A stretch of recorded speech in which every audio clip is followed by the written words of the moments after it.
I need friends.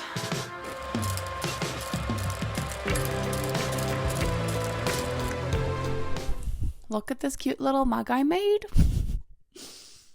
Adorable. Hello, Little Lobsters. Welcome back to my series where I work through the 12 Rules for Life by Jordan Peterson in an effort to take my life from chaos and miserable to one I actually enjoy living. Rule 3. Make friends with people who want the best for you. Sounds simple, doesn't it? Except that making friends as an adult is really, really hard. I didn't find this chapter particularly helpful in that it wasn't very practical. It was more, again, about the philosophy or the psychology of the idea, and gave a bit of backstory. But basically, the gist of chapter 3 is don't hang out with people who are going to make your life worse. We spent the last 2 chapters building up our self-esteem and taking care of ourselves properly, and so chapter 3 is really a follow-on from that. If you treat yourself well, why would you want to be friends with people who don't do the same? I read a book which I highly recommend called How to Win Friends and Influence People by Dale Carnegie, a bestseller for generations now. It really is a book from a salesman point of view, but basically how to sell yourself or make yourself likable that people want to hang out with you. It's a really good book to kind of break the first ice on making friends. So let me give you a couple tips. Here's how to make friends as an adult woman in a foreign country.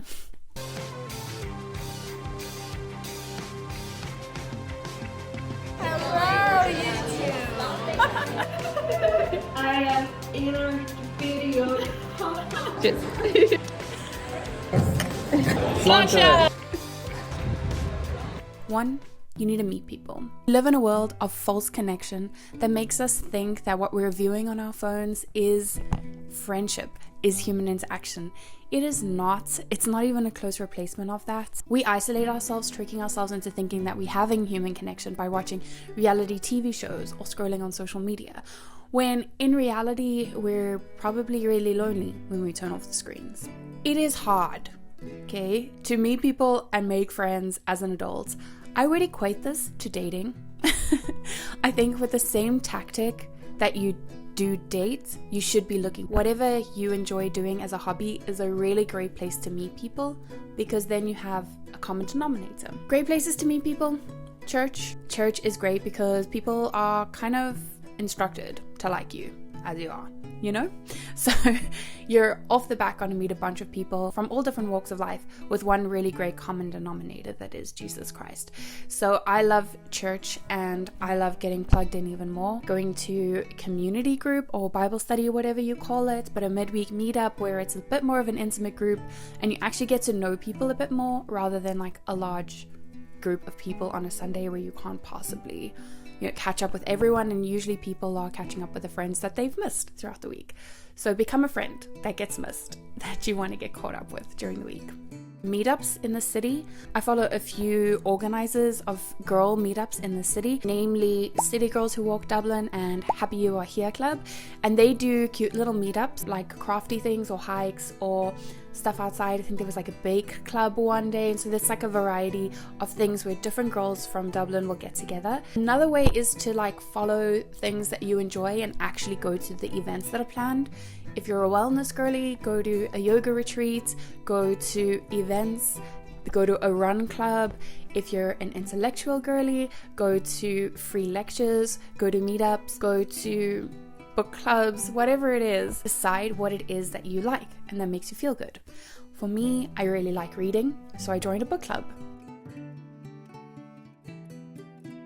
I did not film anything because I was too nervous. But one thing I really love about book clubs is that very rarely do you ever talk about the book. I mean, I think I'm a teacher's pet, so I always read the book and I always think of things to say and want to have discussions about it. But most people are like, they just want to meet people and talk to people, and literally didn't talk about it. I think I had one conversation about the book. Every other conversation was just about meeting people, and it was so lovely. So I totally recommend that if you're looking to meet people.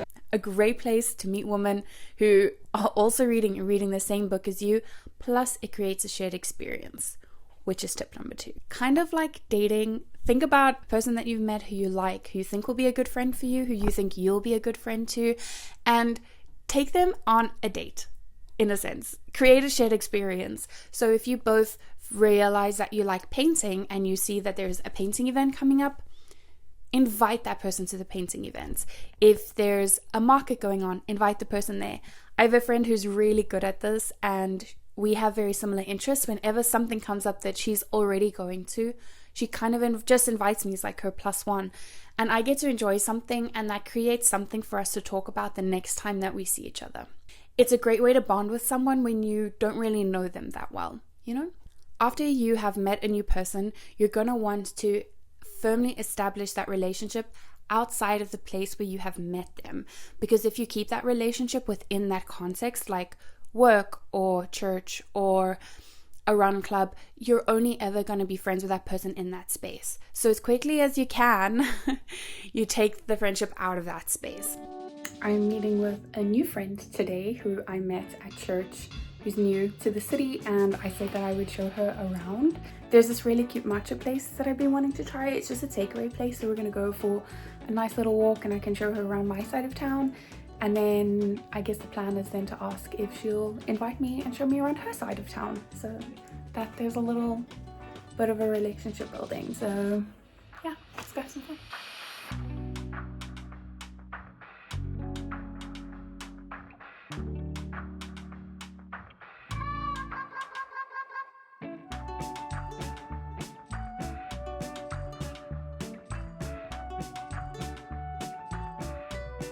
And then afterwards, she invited me to her side of the city, which I'm looking forward to. So that's a really great way to kind of build on that relationship and get to know people one-on-one, which is really how friendships are made to be more fulfilling rather than just staying on a surface level fun. But taking that one-on-one or in a smaller group can really create friendships of people who enjoy having fun with you, who see a really bright and light side of you before you start diving deeper into the chaos of your life. Which is tip number 3. Dive deeper into the chaos of your life. Why do we end up hanging out with people who don't want what's best for us? I don't think that this is necessarily a deliberate thing. Probably an act of desperation, in that you feel like you can't make friends with anybody else, or that these are the people you've known your whole life and you don't want to let go of that. You don't want to lose something not knowing that there might be something better out there, so you'd rather have a bad thing than nothing at all. Sometimes when people have a low opinion of self-worth, or perhaps they refuse to take responsibility for their lives, they choose a new acquaintance of precisely the type who proved troublesome in the past. Such people don't believe that they deserve any better, so they don't go looking for it. And something we've already established is that you, little lobster, do deserve better, from yourself and from other people. You want to be with people who raise you to the next level. It is better to walk into a room and be the lowest common denominator than to walk into a room and be the highest common denominator. If you are at the bottom and everyone else is doing really well, you're going to want to rise to meet up where they're at. Down is a lot easier than up. People choose friends who aren't good for them for other reasons too. Sometimes it's because they want to rescue someone. But not everyone who is failing is a victim, and not everyone at the bottom wishes to rise, although many do. And many manage it.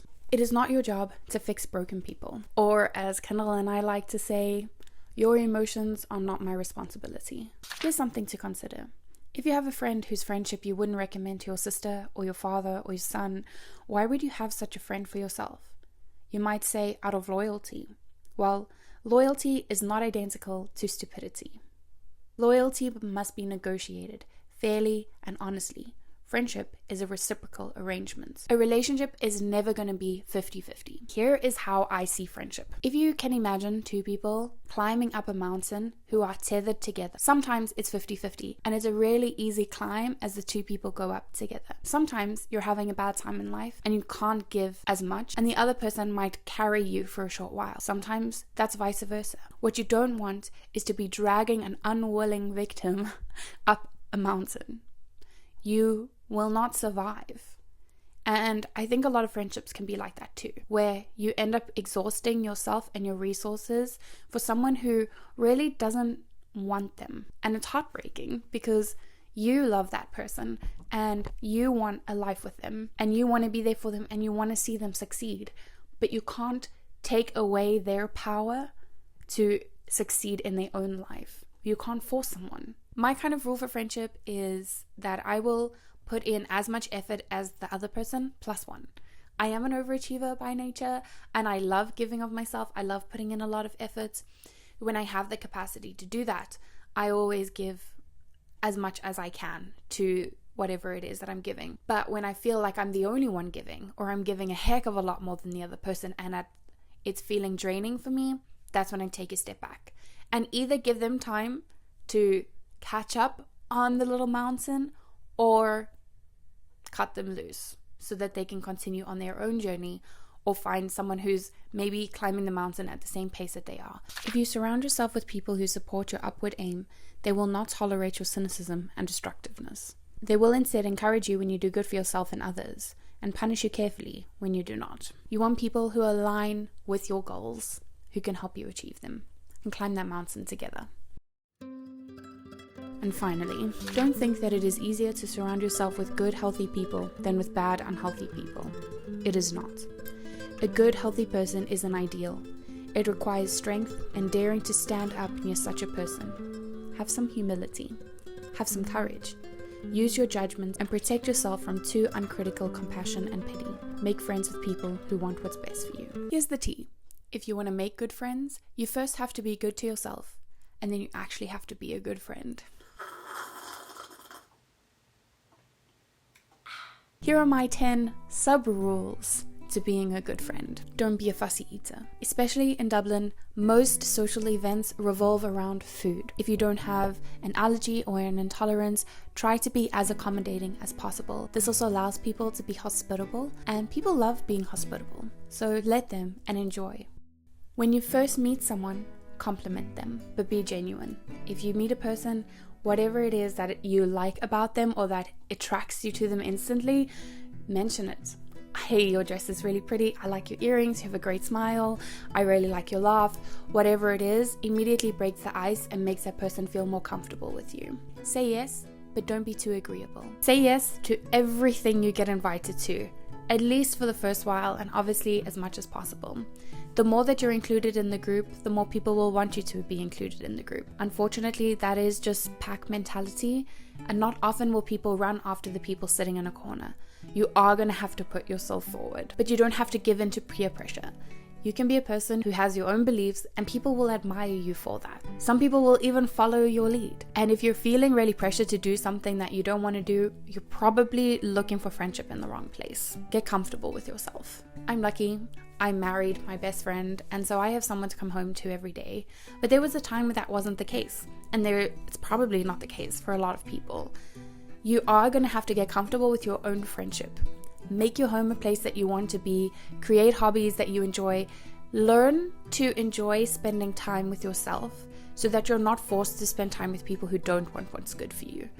And that way, when you're looking for friendship, it's an addition to your life and not something that you feel desperate to have. There are good friends out there, and you do not need to settle, I promise. Remember people's birthdays. Literally just stick it in your calendar and get a reminder. It's not that hard. People love when you ask them when their birthday is, and they love even more when you get them a gift.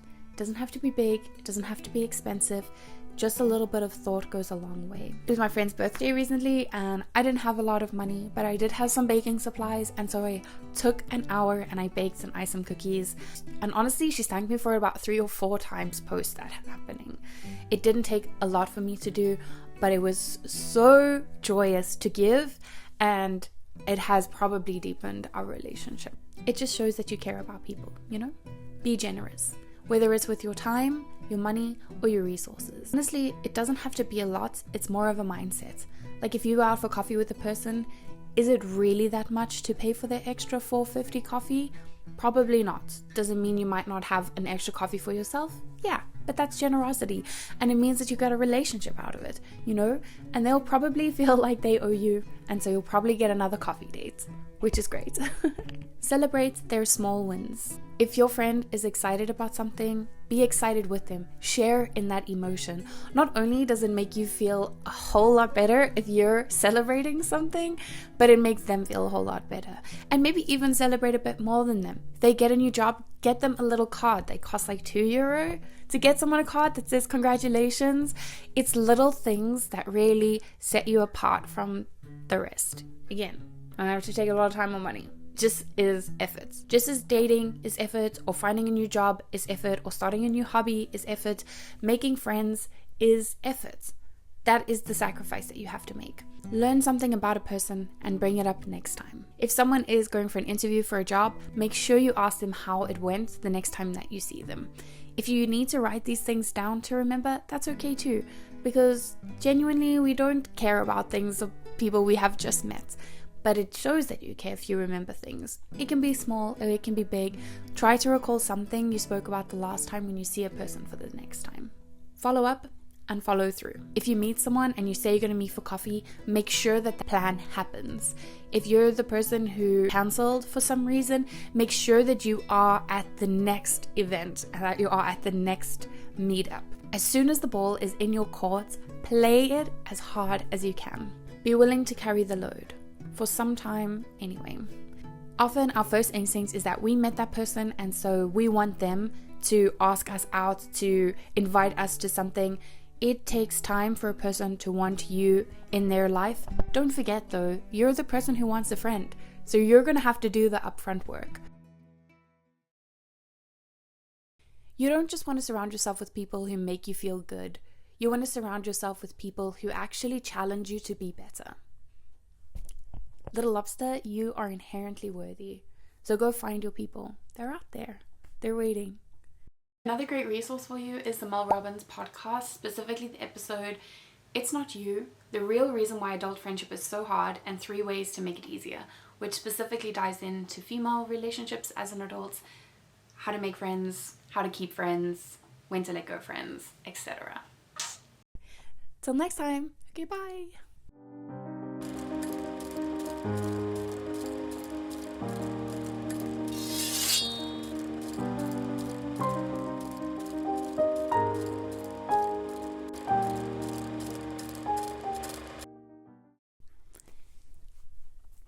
That's it, actually. That's all I have to say on that. Be around good characters, I guess. What more do you want from me, guys?